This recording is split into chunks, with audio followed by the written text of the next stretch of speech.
आज हम आप सभी को अपने चैनल पर एक खास कथा सुनाने वाले हैं। वनवास के दौरान भगवान प्रभु श्री राम माता सीता और लक्ष्मण जी के सहित पंचवटी पर विराजमान थे। संत समागम होते थे। एक दिन संत समागम हुआ। बहुत से संत इकट्ठे हुए। भगवान प्रभु श्री राम जी संतों की वाणी बहुत प्यार से सुनते थे। तो उस दिन संत समागम में एक संत जी ने बताया कि महाराज रावण एक साधारण राजा को कर के रूप में सोना देता था। संत जी की बात को सुनकर वहाँ जितने लोग थे सब हैरान हो गए कि भला महाबलशाली रावण किसी साधारण राजा को कर के रूप में सोना देने के लिए कैसे तैयार हो गया। आपस में कानाफूसी होने लगी। किसी को ये बात हजम नहीं हो रही थी। लक्ष्मण जी बैठे सुन रहे थे तो उन्होंने भी प्रभु श्री राम जी की तरफ देखा और बोले, भैया भला क्या ऐसा हो सकता है। तो भगवान प्रभु श्री राम जी इस कथा का उत्तर अंत में देंगे। सुनते रहिए कथा के अंत तक। संत जी ने कैसे कथा सुनाई अब सुनिए। एक महाराज चक्रवेण थे। बहुत ही दयालु प्रजापालक राजा थे। वो कभी अपनी प्रजा पर अनाप शनाप कोई कर नहीं लगाते थे। बहुत साधारण टैक्स राज्य के विकास के लिए ही केवल लेते थे। महाराज और महारानी दोनों सादे लिबास में ही रहते थे।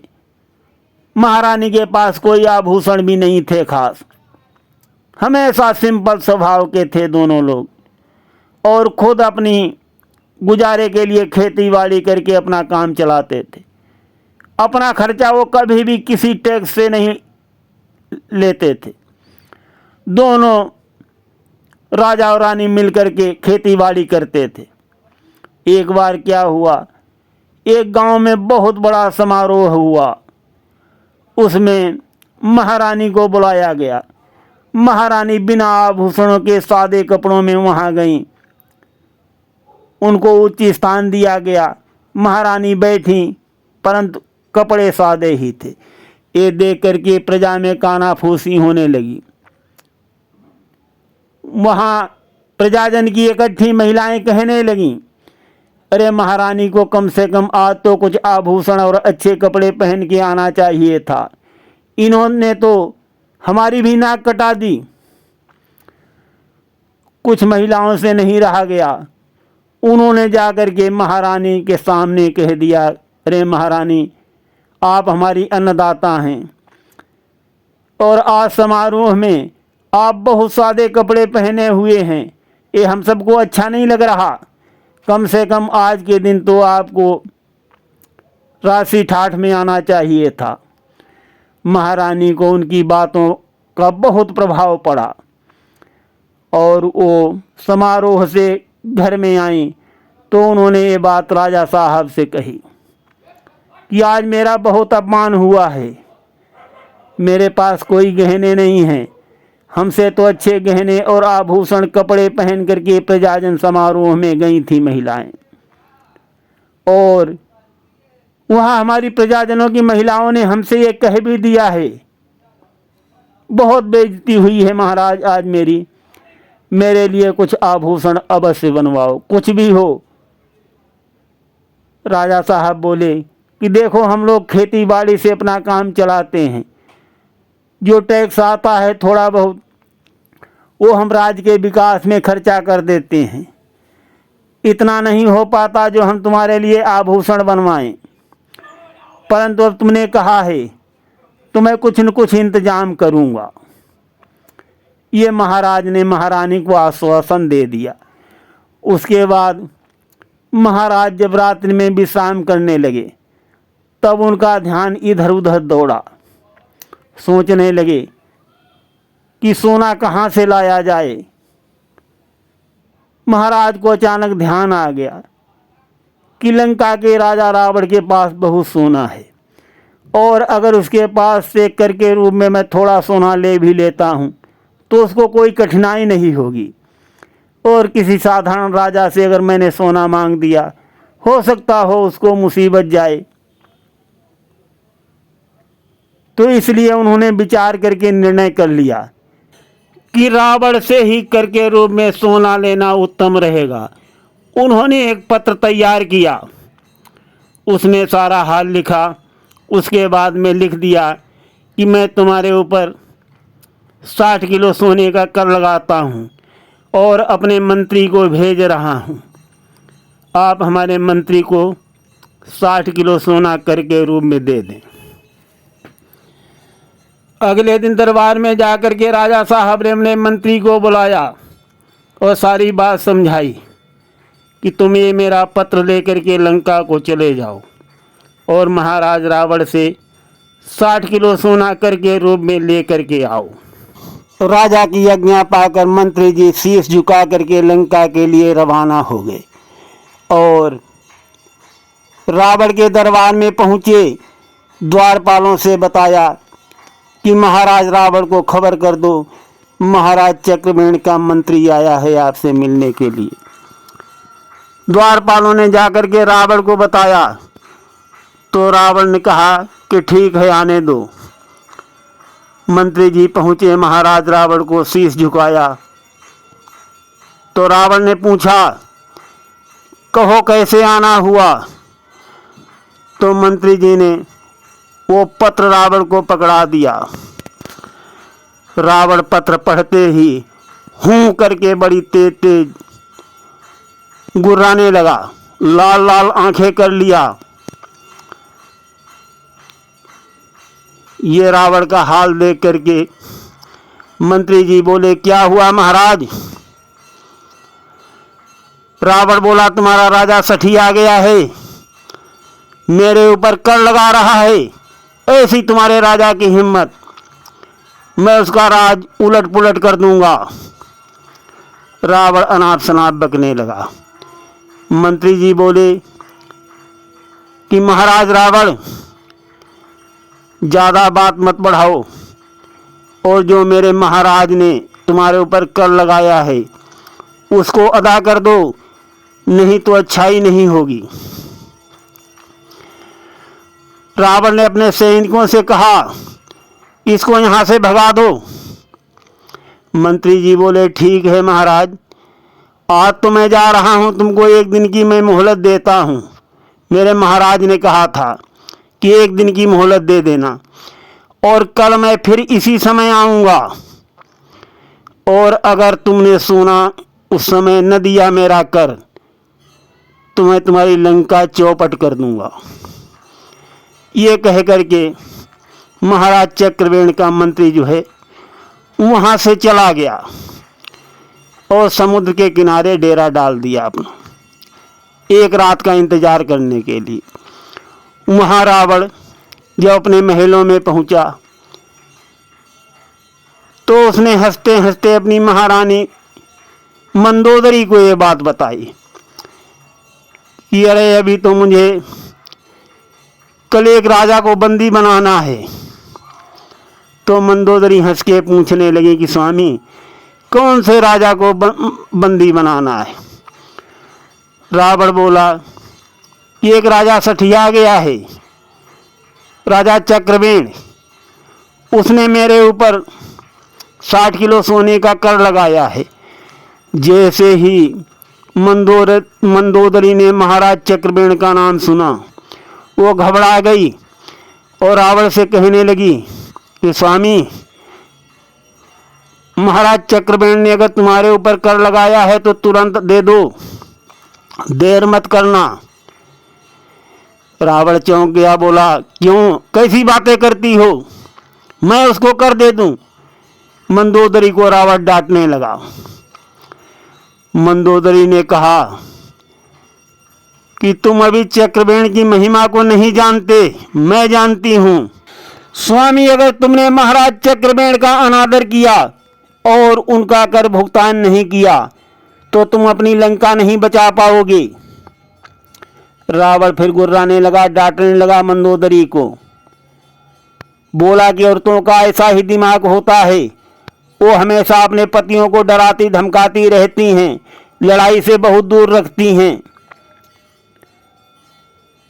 मंदोदरी बोली कि स्वामी ऐसा नहीं है, कल तुम दरबार जाने से पहले मेरे साथ छत पर चलना और मैं तुमको यहीं चक्रबेण की महिमा दिखा दूंगी। मंदोदरी ने छत के ऊपर बहुत कबूतर पाल रखे थे और अगले दिन सुबह सुबह वो रावण को लेकर के छत पर गई और उसने दाने डाले कबूतरों को। बोली कि महाराज, रावण की तुमको आन है, कबूतरों को दाना मत खाना। सभी कबूतरों ने दाने खा लिए, कोई नहीं रुका। और जब मंदोदरी ने दाना डाल के कहा, अब तुमको महाराज चक्रबेण की आन है कबूतरों, तुम दाना न खाना, और जिसने दाना खाया उसका हाल बुरा हो जाएगा। एक कबूतरी बेचारी जो थी वो कान की बहरी थी, सुन नहीं सकती थी, और कबूतरों ने तो दाना नहीं खाया, उसने खा लिया।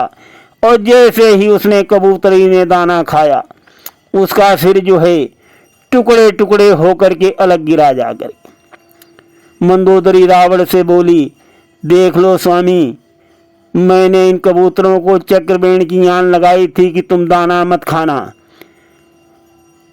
जिन्होंने नहीं दाना खाया वो तो सुरक्षित हैं, वो बेचारी कबूतरी जो बहरी थी उसने दाना खा लिया, उसके सिर का क्या हाल हुआ। और अगर कहीं तुमने चक्रबेण महाराज का अनादर किया तो तुम्हारा हाल और तुम्हारी लंका का हाल यही हो जाएगा स्वामी। रावण कहने लगा कि औरतों का ऐसा ही दिमाग होता है, वो बुजदिल होती हैं। और मंदोदरी को डांटते हुए अपने राज दरबार को चला गया। महाराज चक्रबेण का मंत्री रावण के दरबार में आया तो जैसे ही चक्रबेण के मंत्री को रावण ने दरबार में देखा आते, रावण तलवार निकाल करके खड़ा हो गया। मंत्री बोला कि महाराज आइए मेरे साथ चलिए। तो रावण सोचने लगा कि देखते हैं, ये सेना तो लेकर के नहीं आया। तो अकेले ही घमंड में रावण तलवार लेकर के वो मंत्री के साथ हो लिया। मंत्री रावण को लेकर के समुद्र के किनारे आया और वहाँ रावण को एक स्थान पर बैठाल दिया। फिर उसने बालू की सोने की लंका बना करके तैयार कर दी और रावण से बोला कि देखो तुम्हारी लंका ऐसी ही है। रावण ने देखा तो रावण मंत्री से बोला, अरे तू तो बहुत बड़ा कारीगर है, तूने तो हूबहू मेरी लंका इस बालू से बना दी है। पहले जो तुम हमको बता देते तो तुमको हम नौकरी पे रख लेते। रावण बोला मंत्री से। मंत्री ने कहा कि मैं तुम्हारे यहाँ नौकरी करने नहीं आया हूँ, मैं तुमसे 60 किलो सोना कर के रूप में लेने आया हूँ। कर की बात को सुनकर रावण ने तलवार खींच ली। मंत्री बोला, ठहरो महाराज, पहले जरा अपनी लंका की हालत को देखो, कहिए तो मैं तुम्हारी लंका को यहीं बैठे बैठे उड़ा दूं। और ये कह करके मंत्री ने एक मुक्का मारा, एक बुर्ज टूट गया, 1/4 लंका ढह गई। जब रावण ने ये हाल देखा तो रावण घबरा गया। मंत्री बोला कि महाराज देखिए, 1/4 तुम्हारी लंका टूट गई है और कहिए दूसरे मुक्के में आधी टूट जाएगी और मात्र मेरे 4 मुक्कों से तुम्हारी सारी लंका चौपट हो जाएगी, कुछ नहीं बचेगा। रावण ने देखा तो रावण कपने लगा। तो मंत्री बोला, कहिए तुमको 60 किलो सोना देना मंजूर है करके रूप में। रावण ने हाथ जोड़ लिए और बोला कि मैं तैयार हूँ, तुमको 60 किलो सोना करके रूप में दे दूंगा, परंतु हमारी लंका को अब कोई क्षति मत पहुँचाना। तो मंत्री बोला कि ठीक है, हम तो कर लेने आए, तुमको नुकसान पहुँचाने नहीं आए हैं। और रावण ने चुपचाप मंत्री को 60 किलो सोना करके रूप में दे दिया। मंत्री जो है उस सोने को ला करके महाराज चक्रबेण को दे दिया। कहा कि महाराज ये लो, मैं रावण के से 60 किलो सोना करके रूप में वसूल लाया हूँ। महाराज बोले महारानी को जा कर के दे दो ये सोना और कह दो कि जितने गहने बनवाना चाहे बनवा लें।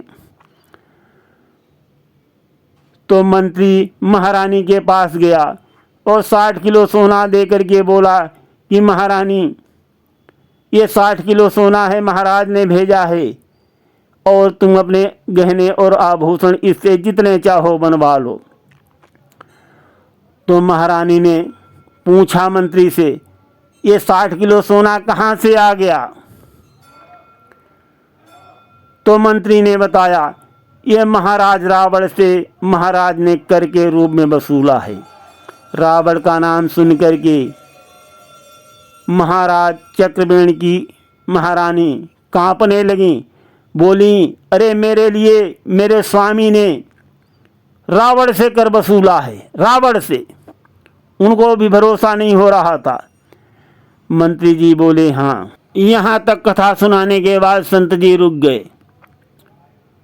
श्री लक्ष्मण जी ने भगवान प्रभु श्री राम जी से पूछा कि भैया रावण इतना बलवान, इतना बलशाली, इतना कुशल शासक कैसे झुक गया? भगवान प्रभु श्री राम बोले कि रावण सर्वगुण संपन्न था, बलशाली भी है, वैभवशाली भी है और प्रभावशाली भी है, बहुत कुशल शासक, परंतु साथ साथ वो अहंकारी भी है। रावण को अहंकार की वजह से ही झुकना पड़ गया। भगवान प्रभु श्री राम जी की बातों को सुनकर वहाँ उपस्थित संत जनों ने जय श्री राम, जय श्री राम, जय सीताराम के जयकारे लगाए। साथियों, अहंकार कभी मत करना। भगवान प्रभु श्री राम जी ने स्वयं कहा है, अहंकार की वजह से रावण सरीखे को भी एक साधारण राजा के सामने इसीलिए झुकना पड़ा। सुनते रहिए रोचक कथाएं। कल फिर मुलाकात होगी। धन्यवाद।